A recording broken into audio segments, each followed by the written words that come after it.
अध्यात्म विज्ञान कोई धर्म या संप्रदाय नहीं है, ये स्पिरिचुअल साइंस है जो कुदरत के कानून पर आधारित है।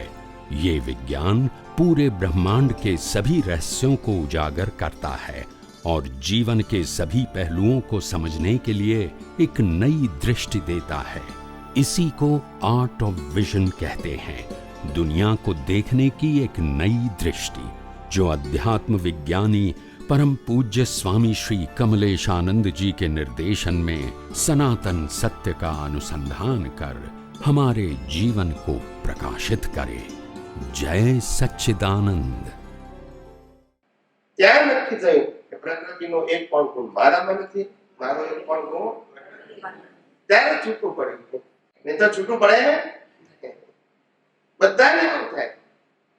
ત્યારે કુદરત કહેતી કે કેટલા માણસો ડખોળ છે કે શરીર મારું, સત્તા મારી, સંપત્તિ મારી, સંબંધ મારા, સાધન મારું, તો માણસ કુદરત મારું છે. અને મારું બોલે એનો વાંધો નહીં, તો પછી લઈ જાય. પછી મારું બોલે શક્તિ લઈ જાય ને, લઈ જઈ શકે. તો પછી મારું માનવામાં વાંધો, માનવાની જરૂર ક્યાં છે? વ્યવહારથી બોલીએ તો વાંધો નથી, અંદરથી માનવું, વ્યવહારથી ભલે બોલવું પડે, અંદર તો આપણને ખ્યાલ હોવો જોઈએ ને કે ખરેખર મારું, હું ભલે મારું કહું છું પણ મારું નથી. આ જે કઈ સત્તા, સંપત્તિ, સંબંધ, સાધન છે એ શરીરના છે, ને શરીર કોનું છે? કુદરતનું છે. તો પછી મારું શું? કઈ નહીં. પણ આપણા કહેવત છે ને કે દુબલે કાયદી સારે ગાવ કે ફિકર, કશું ના હોય તો મારું મારું મારું કરે. એટલે હમણાં અમેરિકામાં એક ભાઈએ પૂછ્યું કે રામાયણ ને મહાભારત આ બંનેને સંક્ષિપ્તમાં સમજાવે. શું કીધું? મેં કીધું જે મારું મારું કરે છે એ મહાભારત છે, અને તારું તારું કરે છે એ રામાયણ છે. ના સમજાય. રામાયણમાં બધું ત્યાગ કરે, મહાભારતમાં મેળવવાનું, નાટ્યમાં યુદ્ધ કરો કે છે. આપણી વસ્તુ આપણને, આપણો હક છે. શું છે એ? મહાભારત. મારું મારું કરે મહાભારત, ને તારું તારું કરે રામાયણ. ખ્યાલ આવ્યો? જીવતા મારું મારું કરે, મરી જાય એટલે વગર બોલે તામ થઈ જાય. યસ કે એ જીવતા થઈ જાય તો કામ થઈ જાય, તો રાક્ષસ થાય. જે મર્યા પછી થાય છે એ જીવતા થવું જોઈએ, તો જ્ઞાન કહેવાય. સમજાય છે? જીવતા થવું જોઈએ કે આ મારું નથી. હિસાબ છે ત્યાં સુધી રહેશે, હિસાબ પૂરો થશે તો સાધન, સંપત્તિ, સંબંધ સત્તા જતા રહેશે અને શરીર પણ. માટે એમાં મારું શબ્દ લગાવવાની જરૂર નથી. સમજણ વ્યવહારથી ભલે બોલીએ પણ સમજણમાં હોવું જોઈએ કે આમાં કોઈ જગ્યાએ મારું લાગુ પડતું નથી. આ બધું કુદરતનું જ છે. હિસાબ ભોગવવા માટે આપ્યું છે. હિસાબ પૂરો થશે એટલે સંજોગો લઈ લેશે, શરીર પણ લઈ લેશે. ખ્યાલ આવ્યો? અને આ શરીરની રાખ છે એ પણ કોની પાસે રહેવાની? કુદરત પાસે. યસ કે નો? યસ. એ પણ લઈ જવાય નહીં. કેવો કુદરતનો કાનૂન જુઓ, કુદરતનો નિયમ જુઓ, કુદરતી રચના જુઓ, કેવું બધું અજાયબ છે. જે સમજવાનું હતું એ સમજવા પ્રયત્ન કર્યો નહીં, અને જે નતું સમજવાનું, રિલેટિવ શબ્દનું, એમાં શું થઈ ગયું? ઊંડા ઉતરી ગયા. હમણાં હસબન્ડ વાઈફ ને એક વખત ઝઘડો થઈ ગયો, ભારે ઝઘડો. કેવું? ભારે ઝઘડો. અને એ ઝઘડો લાંબા સમય સુધી ચાલ્યો. પછી એક દિવસ બંને કેસ મારી પાસે આવ્યા. આ તો વ્યવહારની વાત કરું છું, આધ્યાત્મિક વિજ્ઞાનની. તે પછી બંને જણા પોતપોતાના આર્ગ્યુમેન્ટ કરે. હું સાચો છું ને મારું કહ્યું કેમ ના માને, ઘર હું ચલાવું છું, જવાબદારી મારી છે, સમાજમાં હું મોટો છું. યાદ આવે? વાઈફ કે હું કમાઉં છું, હું ઘર ચલાવું છું, હું નોકરી કરું છું, હું પરિવારને હાથું છું, તમે તો ખાલી કમાવો છો, બાકી બધું તો હું કરું છું. સમજાય છે? થાય ને ઝઘડો? પણ પુરુષ પ્રધાન આપણી સંસ્કૃતિ હોવાથી આ અહમ ઓછો થતો નથી. ખ્યાલ આવે? પુરુષ ને સ્ત્રી ભણેલી ગાંડી છે એટલે અહમ નતું તે ઉભો થયો. પહેલા તો એડજસ્ટ થવાનું, પૈસાની એ આપવાનો, એના વગર ચાલે. હવે તો સ્ત્રીએ કમાવવાની, એટલે તમારા ઉપર આધાર એ નથી. ખ્યાલ આવે? એ ઝઘડો બહુ ચાલ્યો તો પછી એમાંથી એક કે સમજવા જ તૈયાર ના થાય. પછી મારે બહુ સમજાયા તોય ના સમજાયા.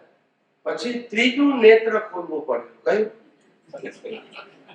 કયું નેત્ર? ત્રીજું નેત્ર. મેં કહું હવે ત્રીજું નેત્ર ખોલીશું તારે રાગે પડશે. અત્યાર સુધી બે નેત્ર ખુલ્યા, રાગે પડ્યું નહીં. પછી ત્રીજું નેત્ર ખોલ્યું ત્યારે રાગે પડ્યું. એ નેત્ર શું ખોલ્યું હવે કહું છું.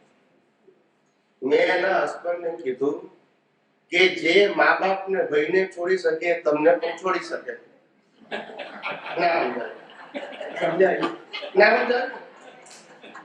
જે પોતાના મા બાપ ને છોડી શકે, ભાઈ બહેન ને છોડી શકે, એ તમને ના છોડી શકે.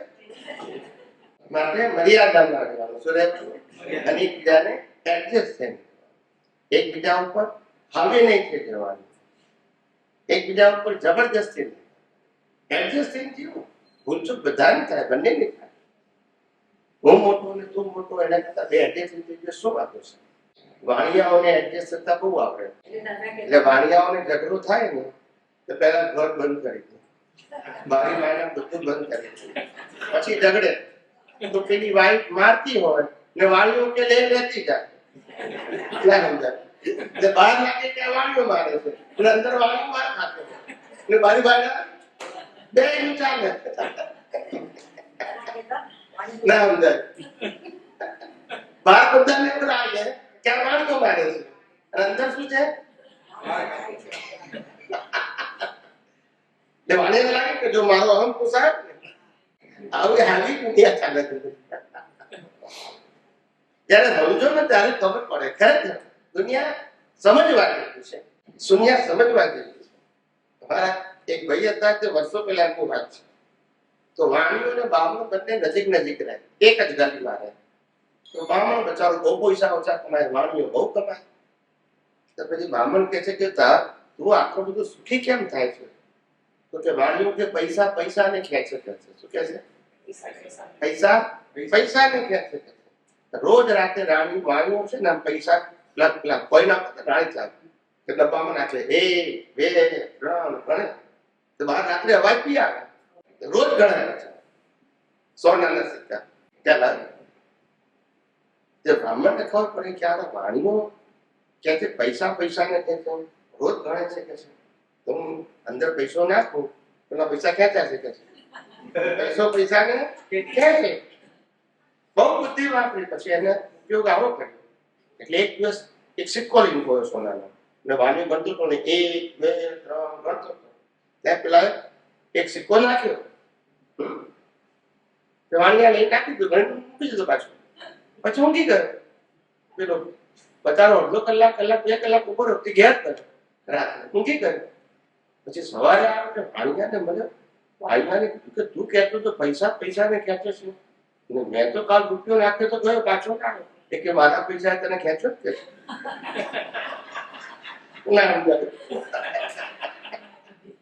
મારા પૈસા ખેંચો જ કે પૈસા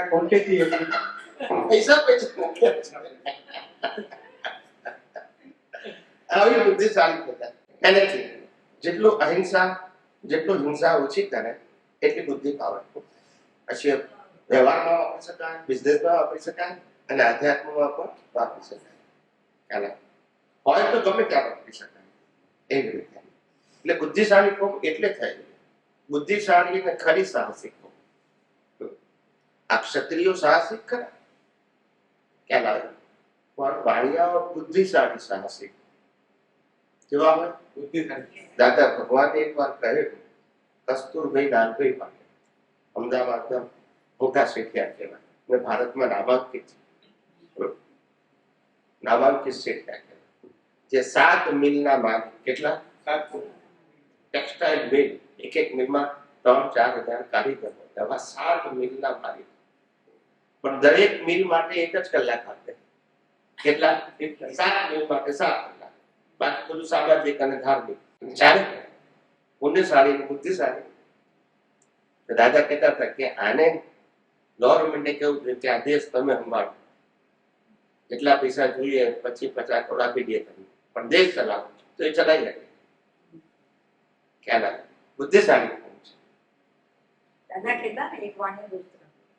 હા, વાણિયાને દોસ્ત, પણ એક વાણિયો દોસ્ત તરીકે રાખો જેથી આપણને મુશ્કેલીમાં એ ગાઈડ કરે. તો આપણે તમને ગાઈડ કરીએ. આપણે સાયન્સમાં આ નિમિત્ત કોને કહેવાય? હે? આપણે નિમિત્ત કે મારા નિમિત્તે આમ થયું, એના નિમિત્તે મને આમ થયું. તો સાયન્સમાં છે નિમિત્ત જેવું કે બે એકબીજાના નિમિત્ત. અચ્છા, બંને એકબીજાનું. કારણ કે બેના મન વચન કાયા કુદરતના છે. આત્મા છે એ પોતે છે ને શરીર તો નિમિત્ત છે. આ હોય કે પેલું શરીર નિમિત્ત છે. શું છે? બે નિમિત્ત એકબીજા. સમજાય છે? માલિક નહીં કોઈ, નિમિત્ત. એ નિમિત્તથી કર્મના હિસાબો પાપ પુણ્યના પૂરા થાય. તો સામેવાળા તો એવું માંગે કે તમારા નિમિત્તે અમને બહુ દુઃખ થયું. એ તો કહે જ ને.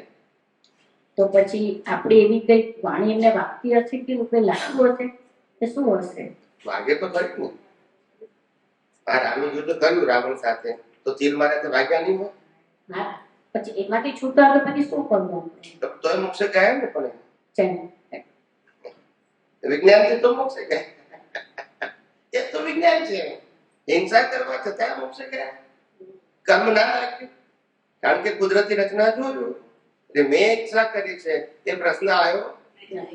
પેલો એમ લાગે કે મને દુઃખ આપ્યું બરાબર, એ નહીં ભૂલ. એને કુદરતી રચના જોવાનું હતું, ના સમજાયું. તો પછી જેને ભૂલ કરી એને ભોગવવું પડશે. મેં ભલે તીર માર્યું, પણ મેં તીર મારતે નથી કે મારનાર નહીં. અને વાગ્યું એને કુદરતી રચના જોયું. અને હું શુદ્ધાત્મામાં રહ્યો તો કર્મ કેવી રીતે બંધાય? હું રાગદ્વેષ કરું તો બંધાય ને. હું ક્રિયાનો માલિક કરતા થઉં તો બંધાય ને. હું તો ક્રિયાને કુદરત રચના જોઉં છું, શરીરને કુદરતી રચના જોઉં છું.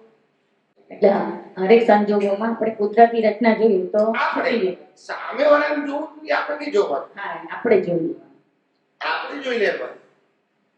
સામેવાળાને જોવું કે નહીં એની પછી સમજાય છે. આ વિજ્ઞાન સામેવાળા માટે છે જ નહીં, આપણા માટે. આપણા માટે તો બધા જ કુદરતી રચના છે. આપણા માટે તો આ મન વચન કાયા છે એ આપણા માટે સામેવાળું છે. કોણ છે? આ સામેવાળું છે. આ આપણે પછી એના સામેવાળા કેટલા છે એ આપણે જોવાની શું જરૂર છે? ડોક્ટર પાસે ગઈ એટલે એમના સામેના ઘરમાં એક 104 વર્ષની ડોસીમાં તો કે એને સંતારોગ કર્યો છે. સ્થાન પાસે સમજી. તો કેટલા પતિ એક થયા નહોતા. તો બિચારા કે પાણી ના પીવડાવ્યું. કીધું પાણી તો એમને આપવાનું 5 મિનિટ સામે જઈએ. તો એ તરફાવીને મળે એટલે સમાધિ થોડી કહેવાય. એ લોકો કે ના, એને તો સમાધિ નથી. લાસ્ટ તો સામે ડોક્ટર કે ગયા હતા 5 વાગે ઓફ થયા. તો કે આમ ખેંચતા હતા બધું. ને મારા હાથમાં ખાલી આમ જ પડ્યું હોય. ડોસી સાવ સુતા. એમાં શું ફાયદો શું કે નુકસાન શું થાય? આ લોકો આવું કેમ સંસાર કર્યો છે કુદરત રચના, અને એમની અંદરની પરિણતિ શું છે એ તો આપણને ખબર નહીં પડે. એમની પરિણતિ પાણી ના પીવડાવે અને આટલા દિવસો સુધી તડપાવે. એ તો કુદરતી રચના છે. અલગ કહેવાય ને. સાચું ખોટું એ બધું રિલેટિવ સત્યમાં આવે. શેમાં આવે? આપણા માટે સનાતન સૂત્ર શું છે? કુદરતી. સંસાર કર્યો તે કુદરતી રચના, પાણી આપ્યું તે કુદરતી રચના, ના આપ્યું તે કુદરતી રચના. શું કરો? એક તો કર્મના ખેલ છે. અચ્છા, મા બાપને છોકરા મારી નાખે તો શું કરો? ઇતિહાસમાં રાજાઓને એવું થયું. બસ શું કરો? એટલે આપણે એવી દયાની જરૂર નથી. જે દયાની અંદર નિષ્પક્ષપાતીપણું હોય એ દયા કામની. જે દયામાં પક્ષપાત હોય, એકના માટે રાગ હોય એકના માટે દ્વેષ, એ દયા બંધન કરતા છે. શું છે? રાગ દ્વેષ વાળી દયા નહીં. મારે કોઈને હેલ્પ કરવી છે તો કરી દે. એ મને હેલ્પ કરશે કે નહીં તો પછી રાગ દ્વેષ, તો પછી નહીં કરવાનું. સમજાય છે? મારો સ્વભાવ મારો સ્વભાવ તમને હેલ્પ કરવાનો છે તો હું તમને કરું છું. હવે આમાં ના હોય તે વખતે જો તમને દ્વેષ થાય તો પછી એ દયા કામની એક નાખે. આપણે રસ્તામાં જતા હોઈએ અને કૂતરાને રોટલું નાખીએ, જે અપેક્ષા છે કે કૂતરો મને રોટલું આપે નથી, તો એની દયાનો વાંધો નહીં. કીડીઓ હોય એને કીડિયાળું કરીએ તો એનો વાંધો નહીં, કારણ કે આપણી અપેક્ષા નથી. સમજાય છે? અપેક્ષા છે તો પછી રાખીએ છે. એ દયા કામની નથી, એ અજ્ઞાન દયા છે. કેવી છે? ભગવાન તીર્થંકર પરમાત્માઓને જીવ માત્રના કલ્યાણની ભાવના પણ કેવી હોય?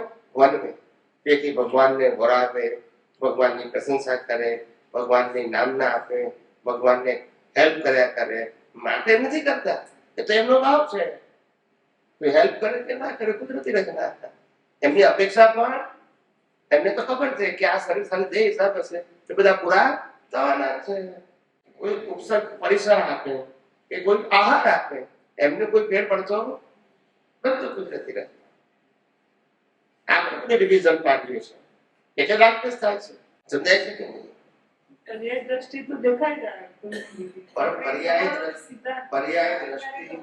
પર્યાય દ્રષ્ટિને કરવી છે શું? એ તો રાક્ષસ કરાવે છે. પછી એ દ્રષ્ટિ કામની શું એમ કહેવાનું. પર્યાય દ્રષ્ટિ છે વાત સાચી, પણ એ દ્રષ્ટિથી રાક્ષસ થાય છે ને પછી એકના માટે રાગ થયું ને બીજા માટે તો આ તો દુનિયામાં ચાલ્યા જ કરે છે. રાગ અને દ્વેષ ચાલ્યા જ કરે છે. હજુ એનું એક ચક્કર ચાલુ રહે તો શું થાય?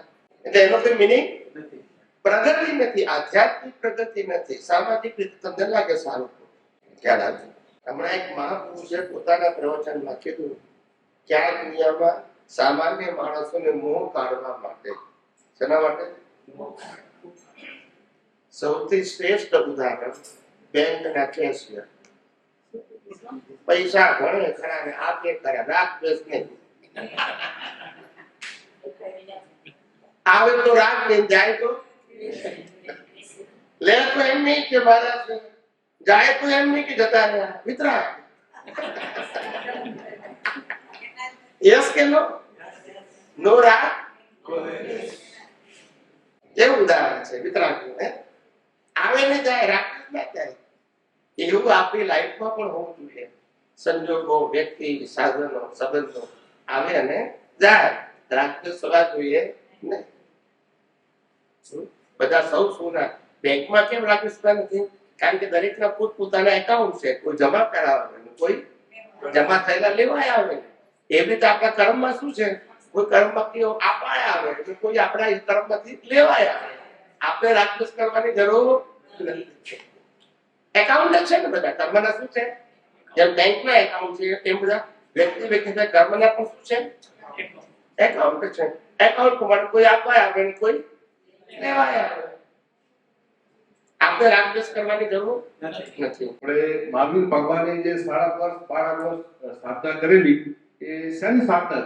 એટલે કયા વસ્તુની સ્થાપના કરતા હતા? પહેલી વસ્તુ એ કે મહાવીર ભગવાનનો છેલ્લો અવતાર હતો. નંબર 1. નંબર 2, ભગવાન મહાવીરને કેવળ જ્ઞાનની સમય, સ્થળ અને ટાઈમ ફિક્સ થઈ ગયેલો જન્મ્યા પહેલા. એ જે વસ્તુ કર્મના ફળ રૂપે મળવાની હોય એના માટે પુરુષાર્થની જરૂર નથી. સમજી ગયા? સમજી ગયા? આજે તમને વાઈફ મળે, છોકરો મળે, એનો પુરુષાર્થ તમે કરતા નથી. એ તમારા કર્મનું શું છે?